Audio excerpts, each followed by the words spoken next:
Cornucopia of schemes to take your money. Democrats are competing with each other with ideas to take your money and waste it. For example, Senator Ron Wyden proposes taxing your money before you even have it. Rethinking capital gains. Please consider Democrats' emerging tax idea. Look beyond income, target wealth.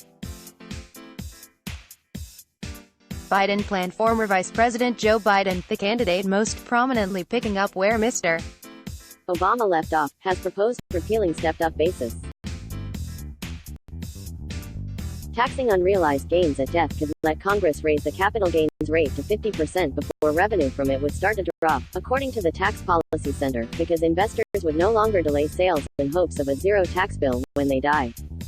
And indeed, Mr. Biden has proposed doubling the income tax rate to 40% on capital gains for taxpayers with incomes of $1 million or more. But for Democrats, repealing stepped-up basis has drawbacks. Much of the money wouldn't come in for years, until people died. The Treasury Department estimated a plan Mr. Obama put out in 2016 would generate $235 billion over a decade, less than 10% of what advisors to send. Warren's campaign say her tax plan would raise. That lag raises another risk. Wealthy taxpayers would have incentives to get Congress to reverse the tax before their heirs face it. Wyden plan instead of attacking favorable treatment of inherited assets, Mr. Wyden goes after the other main principle of capital gains taxation, that gains must be realized before taxes are imposed. The Oregon senator is designing a mark-to-market system. Annual increases in the value of people's assets would be taxed as income, even if the assets aren't sold. Someone who owned stock that was worth $400 million on January 1st but $500 million on deck. 31 would add $100 million to income on his or her tax return. For the government, money would start flowing in immediately. The tax would hit every year, not just when an asset holder died.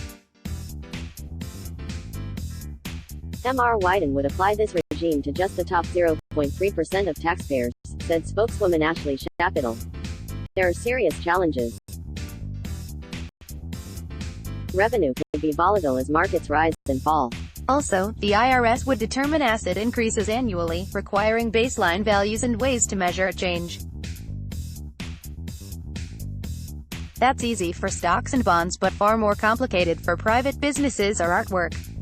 The rules would have to address how to treat assets that lose instead of gain value in a year, and how taxpayers would raise cash to pay taxes on assets they didn't sell. Under Mr. Castro's proposal, losses could be used to offset other taxes or carried forward to future years. Warren plan. The most ambitious plan comes from Sen. Warren of Massachusetts, whose annual wealth tax would fund spending proposals such as universal childcare and student loan forgiveness.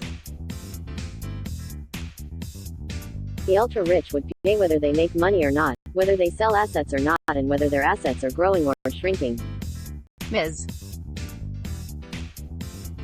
Warren, who draws cheers at campaign events when she mentions the tax, would impose a 2% tax each year on individuals' assets above $50 million and a further 1% on assets above $1 billion. Fellow candidate Beto O'Rourke has also backed a wealth tax, and it is one of Vermont Senator Bernie Sanders' options for financing Medicare for all. Won't stop there. Expect more and more radical ideas to pay for nonsense like the Green New Deal, an idea that will cost an estimated $51 to $93 trillion. Elizabeth Warren backs the Green New Deal, so she is the most desperate to raise the most money the fastest. They claim this a tax only on the wealthiest citizens. It won't stop there. It never does. Let's block ads. Why?